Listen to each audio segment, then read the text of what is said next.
Everyone, hope everything is going well. I wanted to touch base on the yen and interesting data that I saw from JC Peretz. He posted it, but I think it's from Bar Charts. And it's the commitment of traders report.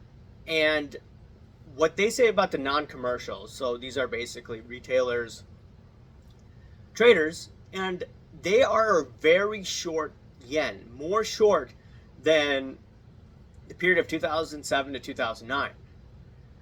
And how the dynamic works, my older videos, I don't know how many people followed me way back when. I used to always talk about the yen carry trade. And in the yen carry trade, what happened was, okay, they're going to short the yen, you're going to borrow yen, you're going to reinvest it in the dollars and like buy risk assets, basically.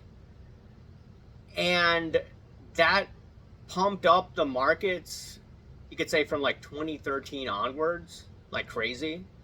You could say that they pumped up the markets crazy from about 1994 to about 1998 when the yen just sold off. And it was the yen carry trade from my interpretation. And just like right now, the yen right now is close to 160-ish.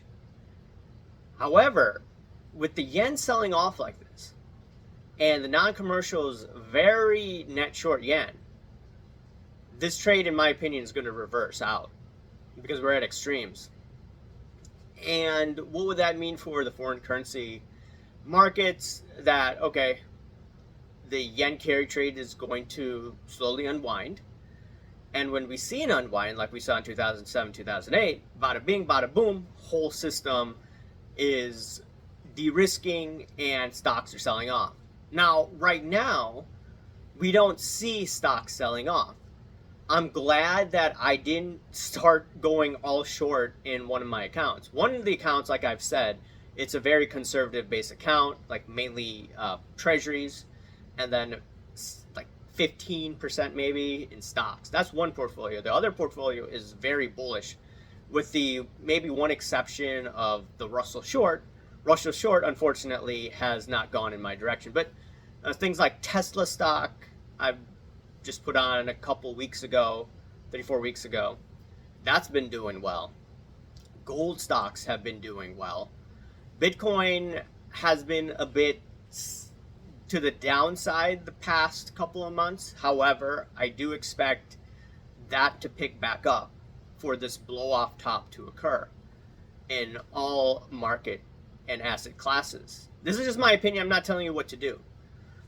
And the reason why I didn't go all short was I saw the sentiment, even though I was saying like, hey, look, markets seem to be topping out in May and June. The reality is I have to look at the data.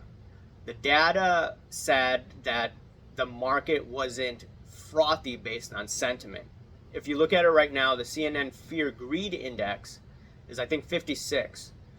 And the Bank of America Bull Bear Indicator, I think last time I saw was 6.1. I think this week it probably went back up. We'll probably find out in a few days what the Bank of America Bull Bear Indicator is. But I do expect the market to melt up. And this was not in my timeline. I did not see this. Once again, I thought the top would be May, June. I'm not seeing that yet. However, inverted yield curve, not good from a macro perspective. I'm looking at what I see, the Japanese yen commitment of traders for the non-commercial. That's not good. I see the fact that unemployment is slowly going up. That's not good. Lumber prices have not picked up. That's not good. What is good, though, from pricing perspective, is there's basing patterns out there for these indexes. JC Peretz All-Star Charts does a fantastic job when it comes to that. And I'm seeing these basing patterns, and I have to be intellectually honest. The bigger the base, the higher in space. That's the phrase that technicians use. And what that basically means is that there's accumulation from these sophisticated investors. So if I'm seeing these basing patterns for many years, I would not be aggressively shorting yet. This is just me. But the minute we start to see more cracks in the labor market, the minute that we see higher sentiment in the fear greed index, for the CNN fear greed index, the higher the Bank of America bull bear indicator is, that will be a good indicator for me to exit out the long positions that I have and then start shorting. But once again, I'm not telling you what to do. I have to look at data and go from there.